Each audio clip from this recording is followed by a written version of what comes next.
Welcome back to Wisdom Unveiled. You know how sometimes life feels like a treadmill? Like you're going nowhere fast? Well, that's what we're unpacking today. Oh, I know that feeling all too well. We're diving deep into Rumi poetry, philosophy, the whole deal. He was writing centuries ago, but had some pretty spot-on thoughts about this whole dilemma. We're working with these translated conversations to brilliant Iranian philosophers, Dr. Dunani and Dr. Larijani. From their series Merfat.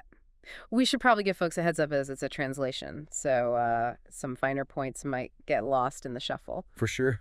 We're actually on episode 36 of this 40-part deep dive.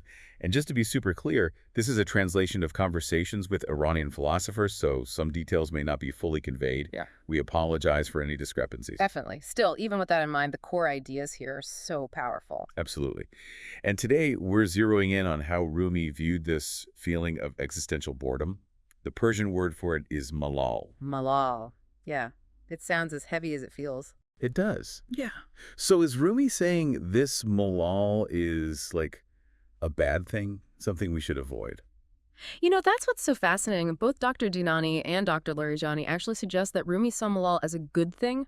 Not in a, like, masochistic, embrace the suffering kind of way, but as a sign, you know, maybe we're looking in the wrong places for fulfillment. Like, this deep boredom is actually a wake-up call. It's making us ask, what are we really chasing in life? So instead of distracting ourselves with the next shiny thing, Right, yeah. Rumi's saying, hey, pay attention to that feeling of blah. That's kind of counterintuitive. It is. And to really get why he thought this way, we have to look at how Rumi viewed time. He believed time is not like this fixed objective thing. Okay. It's directly tied to how we feel. Dr. Larijani actually gives this great example. Imagine someone who's completely fixated on external beauty when that beautiful person isn't around anymore. Huge sense of loss. Exactly, because their whole happiness depended on that external thing. Which, yeah, would lead to a pretty empty feeling when it's gone. Totally. But Dr. Larijani suggests, what if that person understood the true essence of beauty? Not just, you know, someone's looks, Right. but beauty with a capital B, that timeless, unchanging aspect of it. Ah, I see. Suddenly they'd be connected to something much bigger, much more enduring. Okay, so it's about shifting our focus from those temporary external things to something deeper, more lasting. How do we even do that, though? That's where things get really interesting. Dr. Dunani talks about Prophet Noah. He lived for centuries, right? But even his life was finite. Ah, good point. And he uses this to remind us that everyone, no matter how long we live, we're all bound by limitations. It's that reminder of our own mortality, isn't it? It is. And maybe recognizing that we only have so much time. It's not about being all doom and gloom, Right. but about making the absolute most of the time we do have. I like that. So how do we, like, not waste this precious time? Well, Dr. Dunani even says the moment we try to grasp a single moment, poof, it's gone. He uses this amazing image. Like trying to hold water in your hand, squeeze as tight as you want. It just slips through your fingers. Exactly, you can't hold on. Okay, yeah, I can totally see that. Like when you're on vacation and you're so busy taking pictures Right. or planning the next thing that you miss actually experiencing the trip. It's like you're so busy trying to capture the moment that you totally miss the actual moment. Exactly. So if we're always grasping, you know, always looking to the future, dwelling on the past, we miss out on right now. Yeah, the present moment.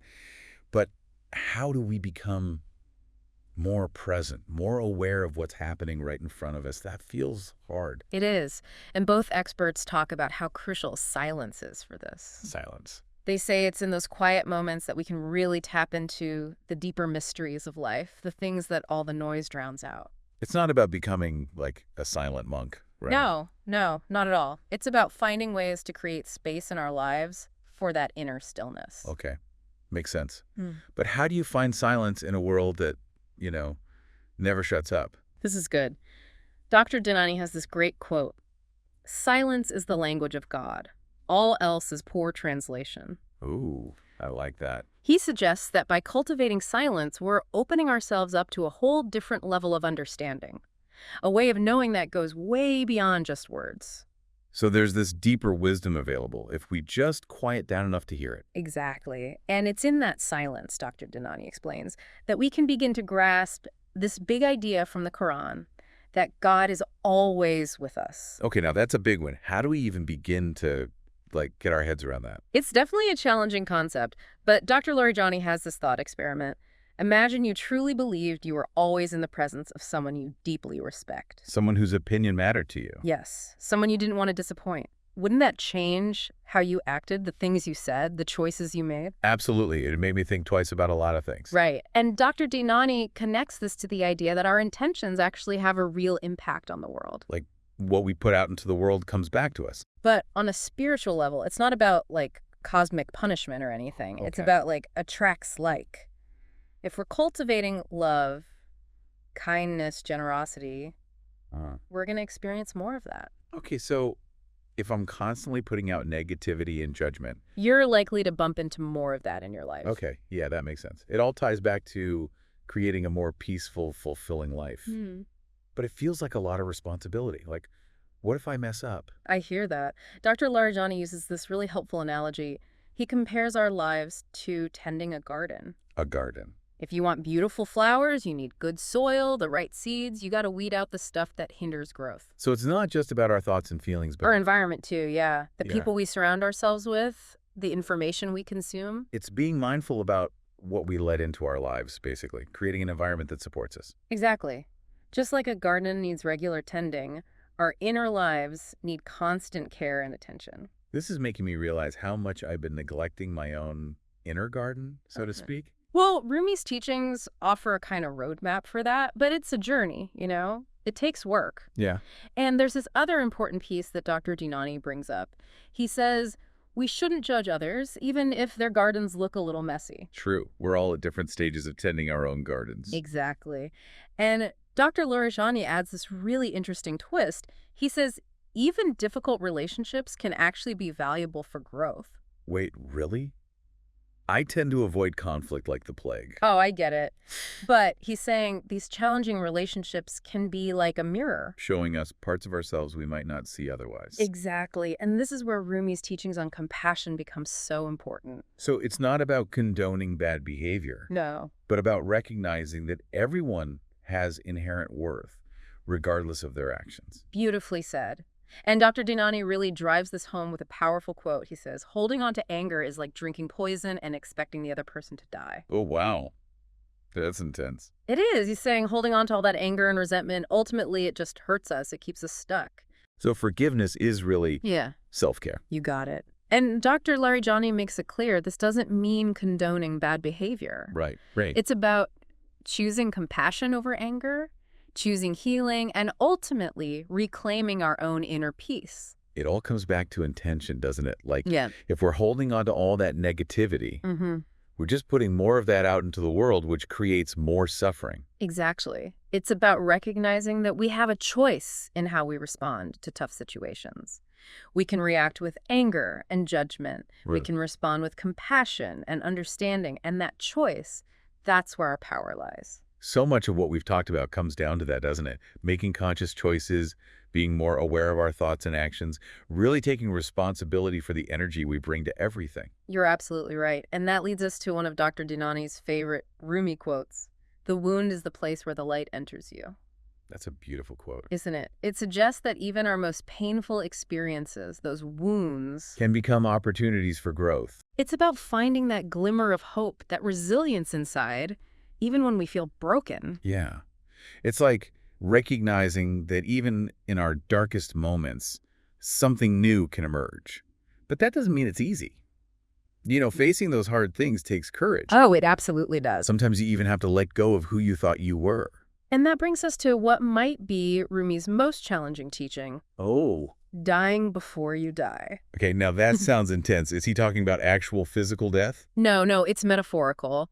Dr. Dinani explains it as shedding the ego, that limited sense of self that keeps us so attached to, you know, the material world and all its trappings. Our desires, fears, need for control. All of it. Dr. Larijani says it's about transcending that me versus you mentality. It's about recognizing that we're all interconnected, part of something much bigger. It's realizing we're all part of this huge web of life, basically. Exactly. And both Dr. Dinani and Dr. Larijani agree this realization can be incredibly freeing, but also kind of terrifying. How so? Because it requires us to surrender to the unknown. Let go of control. Embrace a whole new way of being in the world. It's like taking a leap of faith. Stepping off a cliff, trusting that you'll be supported, even though you can't see what's below. Such a great way to put it. And Dr. Dinani emphasizes that this dying before you die, it's not a one-time thing, you know. It's a continual shedding of those layers that keep us feeling small and separate. So there's a constant process of unlearning, relearning, letting go of old patterns, and embracing new ways of being. Exactly. And Dr. Lariani reminds us choosing the right environment is so key for this kind of transformation. Okay, so back to the guardian analogy. Yep. He stresses the importance of surrounding ourselves with the right people, influences that help us grow. So it's both internal and external. It's about the work we do, but also the conditions we create around us. Absolutely. It's about being mindful of the energy we're exposed to, the company we keep, all of it. It makes me think about the importance of those really positive relationships, the ones that inspire us, challenge us to be better. And Dr. Dinani suggests we look at all relationships as opportunities, even the tough ones. What do you mean? Every interaction, even the ones that are hard, can offer valuable insights. It's like they're mirrors, reflecting back parts of ourselves we might not otherwise see. Precisely. And this is where Rumi's teachings on love come in. It's a major theme throughout his work. Yeah, I'm sensing his idea of love was much bigger than just romantic love. You're right on. Dr. Larijani explains that for Rumi, love was the force behind the whole universe, the energy that connects everything. Wrong. It's the force that breathes life into everything, binds us all together, transcends boundaries. So it's more about like cultivating this sense of awe and appreciation, this deep connection with everything around us. Beautifully put. And Dr. Dinani explains, for Rumi, love wasn't just a feeling, it was a state of being. A way of experiencing the world. Exactly. It's going beyond that limited ego perspective and feeling that unity with all that is. It's like realizing that we're all part of this huge web, woven together by love. You got it. But Dr. Loredani makes a good point. This kind of love isn't always easy. It takes patience, forgiveness, a willingness to truly see each other, even when it's hard. So it's about choosing to see the good in others, even when they're being difficult, and responding with kindness and understanding. And Dr. Dinani shares this amazing Rumi quote that gets to the heart of it. He says, "Your task is not to seek for love, but merely to seek and find all the barriers within yourself that you have built against it." Wow. So he's saying the love's already there inside us. We just have to take down those walls that are blocking it. That's it. Walls built from our fears, insecurities, past hurts. The hard part is knocking those walls down. It is. It takes a lot of courage, a lot of vulnerability to let our guard down, but the rewards are huge. When we open ourselves to love, we open ourselves up to this whole world of connection, joy, and meaning. So Rumi's encouraging us to embrace the whole human experience, the good, the bad, all of it. You're catching on. And that brings us to another one of his famous lines. "Out beyond ideas of wrongdoing and right doing, there is a field, I'll meet you there." That quote always gets me. It speaks to this beautiful space of acceptance, beyond judgment, beyond our limited way of seeing things. Dr. Dinani assures us that this field is always accessible. No matter where we are on our journey, all we have to do is open our hearts and step into it. It's comforting to know that such a place exists, this place of unconditional love and acceptance just waiting for us. Dr. Larijani adds that this space isn't something we need to go searching for, It's already within each of us. It's that quiet, still point at our core where we connect with our true nature. It makes me think about the importance of silence again. It's when we quiet down all the noise that we can really hear those whispers of our soul. And in those whispers, we might find the answers we've been looking for, the love we've been craving, that connection that makes life truly meaningful. What a beautiful way to frame this whole journey.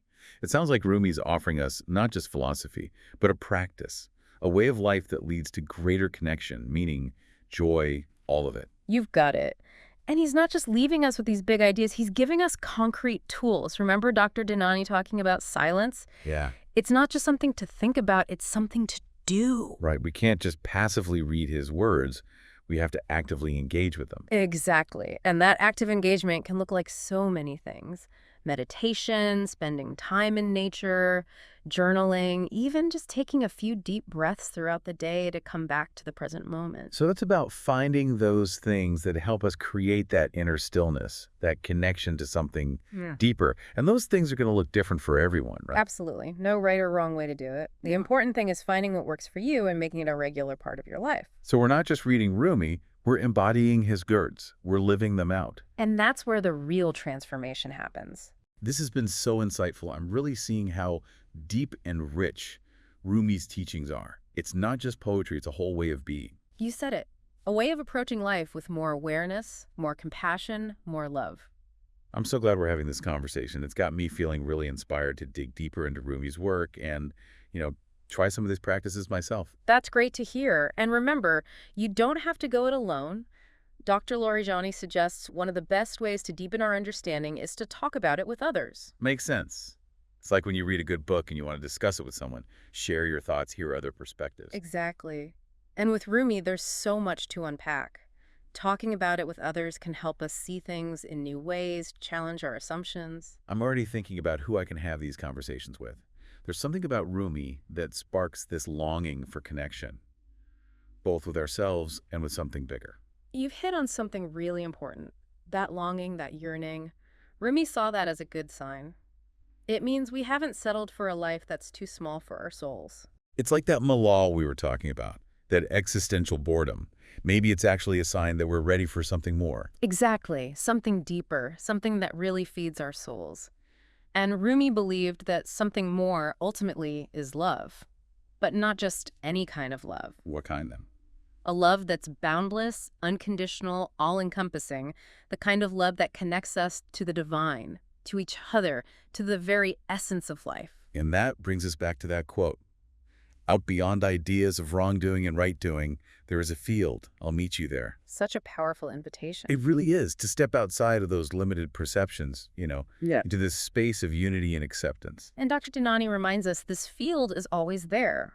All we have to do is open our hearts. But opening our hearts can be scary. Oh, absolutely. It means letting go of control, embracing vulnerability, trusting in something that we can't always see or understand. Which is why Rumi's teachings are so powerful. They give us a path, a way of navigating life with more grace, more compassion, more love. You said it. And Dr. Laurijani adds, this path might not always be easy, Right. but it's always worth it. The rewards of living a life aligned with love, compassion, connection, they're huge. It's a journey that takes effort, commitment, a willingness to get uncomfortable. But it sounds like the destination is pretty amazing. Yeah, you got it. And that's something to keep in mind as we continue exploring Rumi's wisdom. There will be challenges, times when we feel lost or stuck. Of course. But in those moments, it's important to remember we're not alone. We've got Rumi's teachings, we've got each other. Exactly. And we have that power within ourselves to choose love, to choose compassion, to choose connection. Beautifully said. And remember those words of Rumi that we mentioned earlier. You were born with wings. Why prefer to crawl through life? That's a powerful reminder to embrace our potential, to spread our wings and fly. It's an invitation to live a life full of passion, purpose, joy, the whole thing. And to our listeners, thank you for joining us on this dive into Rumi's world. We hope you found something here that speaks to you, something that inspires you to live a richer, more meaningful life. And remember, this is just the beginning. There's so much more to explore in Rumi's work and so much more to discover about ourselves and about the power of love. Until next time, may you find peace, joy, and a heart filled with love. It's funny, you know how Rumi ties this dying before you die idea to that malal we were talking about? Well, yeah. Tell me more about that. Well, Dr. Dinani suggests that when we're feeling that deep boredom, that emptiness, it's often because we're clinging to a limited sense of self, to the ego's desires and attachments. So it's like malal is a symptom of the ego trying to find happiness in like the material world. And obviously that's not going to work. Exactly. And Dr. Laurijani adds that Rumi's whole die before you die thing is basically an invitation to let go of that search, that ego-driven search for happiness, to surrender to something bigger than ourselves. It's like he's saying true fulfillment only comes when we go beyond those ego limitations, when we tap into a deeper, more expansive part of ourselves. Precisely. And Dr. Dinani emphasizes this ego death isn't a one-time thing. It's a practice. So it's about constantly letting go.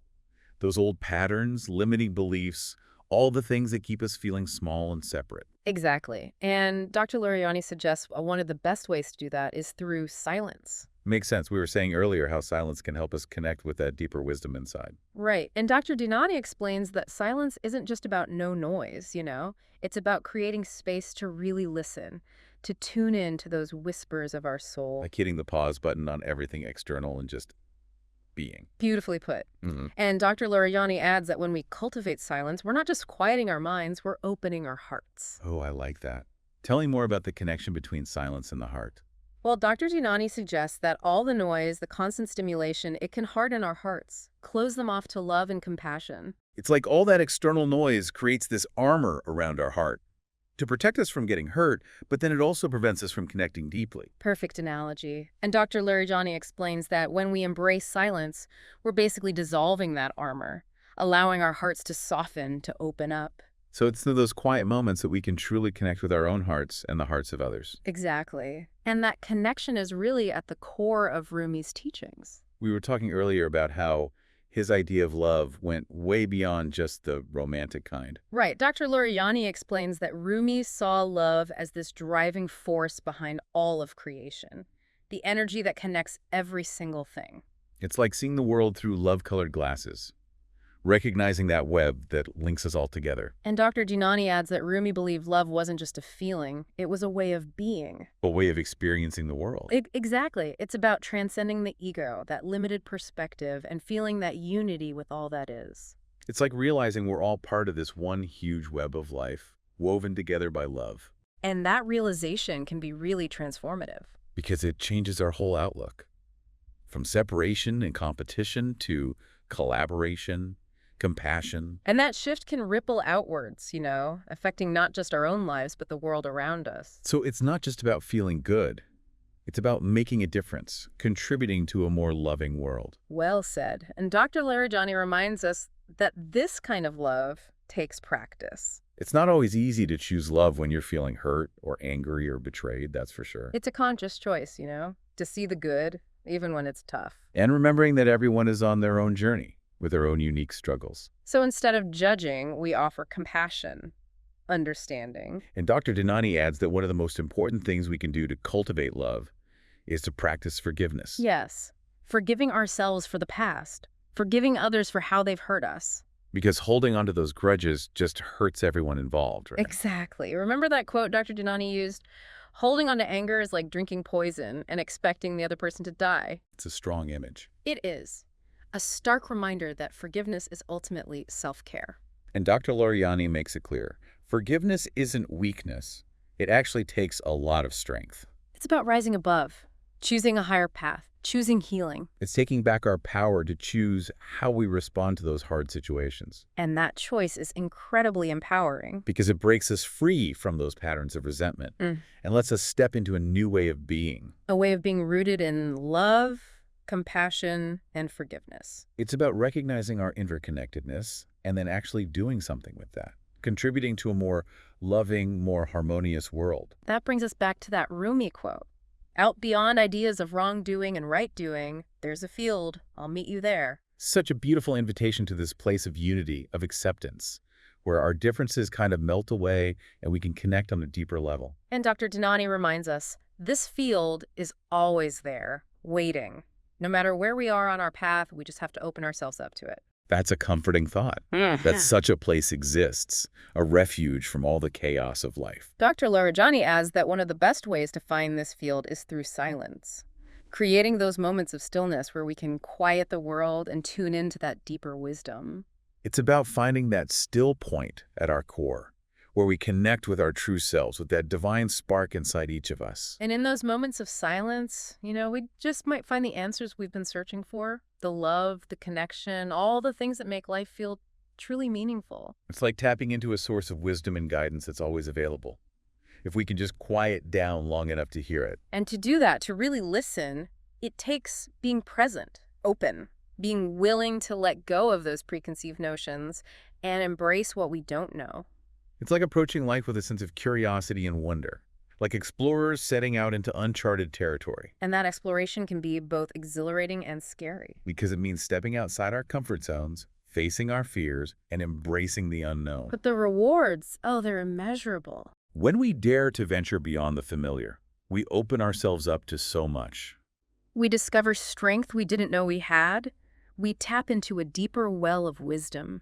We find purpose, meaning, all the good stuff. And that journey That's a lifelong adventure, isn't it? It is a constant process of learning, growing, evolving. Shedding those old layers that no longer serve us. Mhm. Embracing the ever-changing, ever-expanding nature of who we are. And Dr. Dinani reminds us this transformation doesn't happen in a vacuum. We need each other, community, those supportive relationships that can hold us as we go through life's ups and downs. It's remembering that vulnerability is a strength, not a weakness. It takes courage to let people see our flaws, our wounds. And it's in those moments of vulnerability that true connection happens.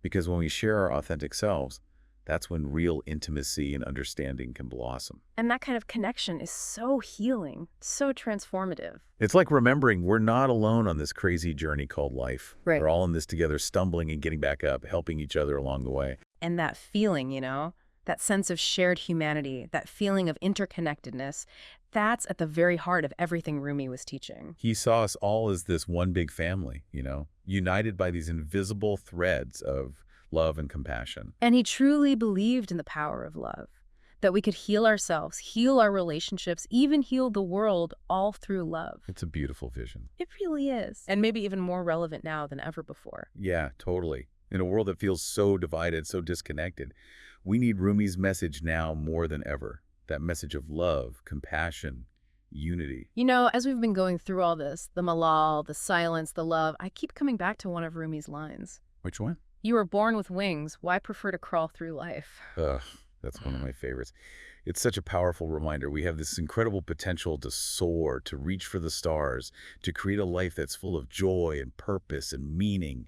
Why wouldn't we? And Dr. Dinani talks about how this isn't just a pretty line of poetry, it's a call to action. It's a call to step into our greatness. Yes.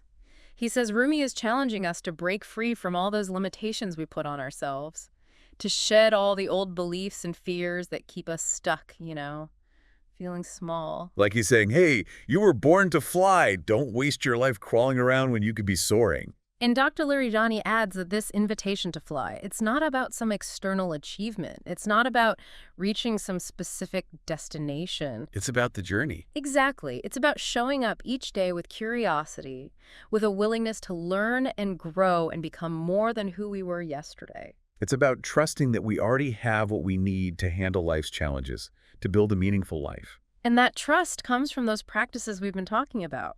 Silence, forgiveness, cultivating love and compassion, all of it. So it's not just about reading Rumi, it's about living his teachings, putting them into action. Exactly. Integrating them into our lives, letting them guide our thoughts, words, actions, everything. And when we do that, we don't just change our own lives, we help create a better world, too. A more loving, harmonious world. It's been such a gift diving into Rumi with you. I feel the same way. I've learned so much, and honestly, I feel really inspired to keep exploring all of this in my own life. And to everyone listening, we hope this deep dive sparked something in you too. Maybe a desire to connect more deeply with your own heart, with the hearts of others, with that piece of the divine that's in us all. Yes. We encourage you to keep coming back to Rumi's work. Talk about it with your friends, your family. Find ways to bring his wisdom into your life in your own unique way. And until next time, may you find peace, joy, and a heart overflowing with love.